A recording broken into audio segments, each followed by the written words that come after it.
Welcome to Fortress of Faith with Tom Wallace, calling North America to repentance and revival. Welcome back to the Corner of Truth and Courage. You're listening to Fortress of Faith. This is Tom Wallace.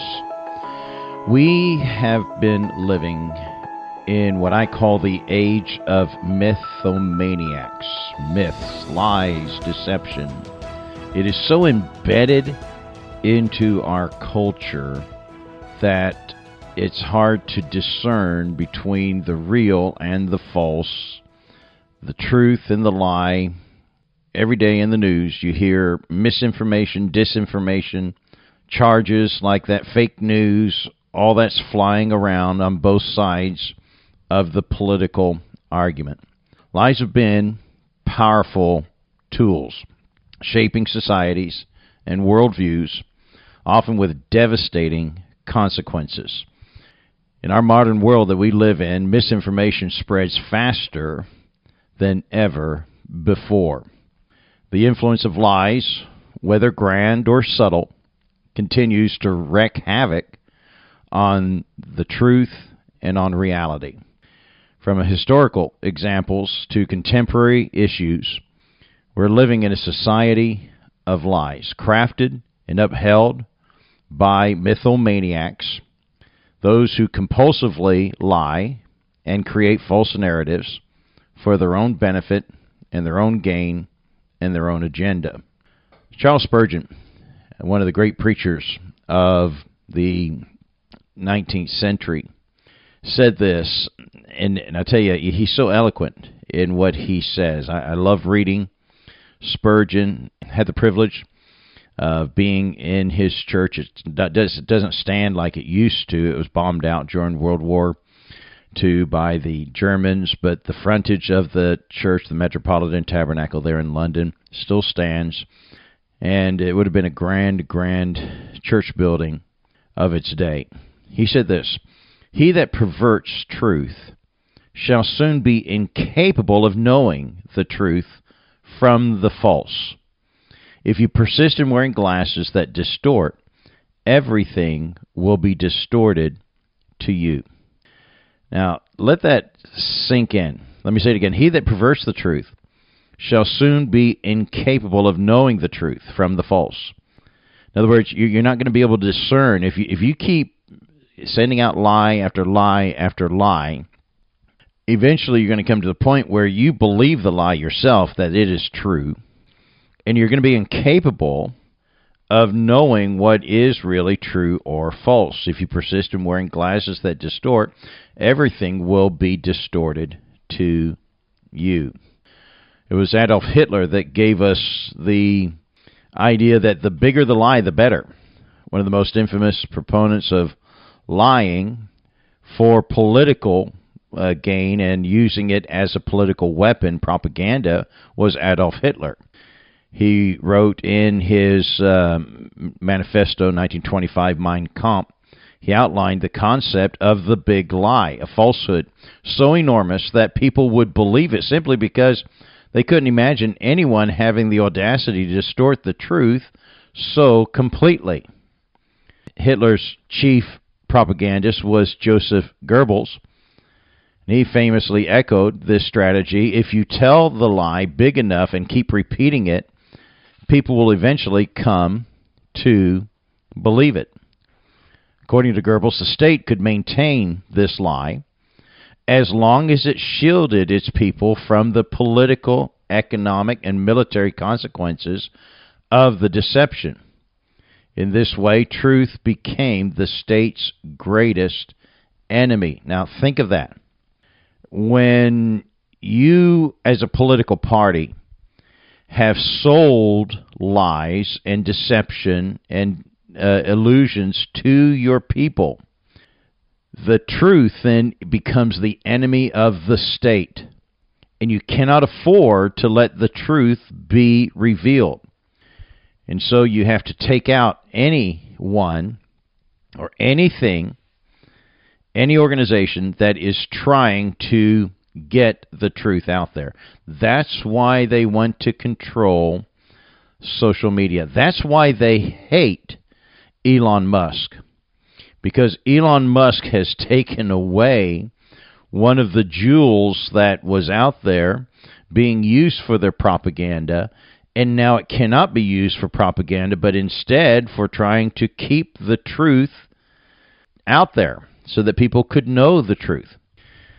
Just yesterday, when we tried to post on Facebook our broadcast from yesterday talking about the wins and the great accomplishments that Israel has made against their enemies, Facebook told us we couldn't post it because it doesn't fit their community standards.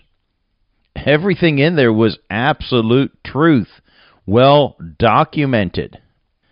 But they can't have that on Facebook because that is, again, anything that's true, they have to, because it's an enemy to the state. They cannot let that get out there. It's when we began to make common the myth, the lie, the deception of the origins of man, and we made that the standard truth in our schools and in our society, I think is when America really seriously stepped on that slippery slope. And today we're in a free fall. Since Charles Darwin's publication of Origin of Species in 1859, many aspects of his theory of evolution have remained unproven, despite over 100 years of scientific exploration. Yet the tenets of evolution persist to be drilled into us as truth. And they can never acknowledge that there's a divine creator, because it would be unthinkable to them to acknowledge that there's a creator, because it would exist the existence of a God and existence of a moral standard. And that would undermine the foundation of secular modernism. Thus, the narrative of human origin through natural selection, which is the lie, has become the truth. And the truth is the enemy, which is God, that God created. And so, by the way, too, if we are animals, if we, came from animals, then there's no morality. Man can live any way he wants to live. There's no right or moral wrong or moral right. There's no standard of right and wrong. And lies would not be a moral problem or anything else that a person wishes to do if we're just mere animals. And these myths are destroying lies. Let me give you an example. When they tell us the myth, the lie, that's not a baby in there. That is just, tissue. And we're going to ignore the fact that, it's my body, the mother says. Yes, that is your body, but the body in your body is not your body. That's your baby's body. And it is real. And this idea of saying reproductive rights, we're trying to take away reproductive rights. No, ladies, reproduce. In fact, we actually want you to do that. We don't want you to kill your baby. That's what we want. We're not against reproductive rights. And my body, my choice, all that, again, is part of the deception, part of the illusions that are being put out there. This transgender, and it just leads to further and further stuff. This transgender debate, living in illusions, or rather delusions. The transgender ideology represents another form of societal myth-making. The idea that a person can change their biological sex through identity alone has become widely accepted, even though it flies in the face of biological science. Gender is determined by chromosomes, XX for females and XY for males. And it cannot be changed. It's just the way it is. Yet those who push the narrative assert that gender is fluid and subjective. Figures like Bruce Jenner, now who wants to be called Caitlyn, who claim to be a female trapped in a man's body, are celebrated for their courage and being true to themselves. However, the celebration of an illusion over the reality distorts the truth and leaves many trapped in confusion. Believing in the reality and biology is considered wrong. Transgenderism is not only an issue of illusion. I've said this often. It's primarily a rebellion against the order of God. This isn't, I've got a mental issue. No, it's just a simple rebellion against God. They're shaking their fist in heaven saying, I will not submit to your design, God. I will choose my design for myself, and I will not submit to your control over me. Friedrich Nietzsche famously said that truths are illusions, that we have forgotten our illusions. There's a lot of double talk with him. In a society that rejects absolutes, the line between illusion and the reality blurs. And what begins as a harmless illusion can devolve into a dangerous delusion. And that is where we keep going and going and going. And now we move into a new political time in our calendar, and you're left with who's telling you the truth? Well, the same people who told us while the fires were burning in Portland and Minneapolis that this is just a peaceful protest, clearly were the ones who were telling us a lie. These are the same people who were telling us that the borders are closed and that there's not a problem here. These are also the same people who told us that Bidenomics are working and that Build Back Better and yet they're now trying to scramble to fix all these problems.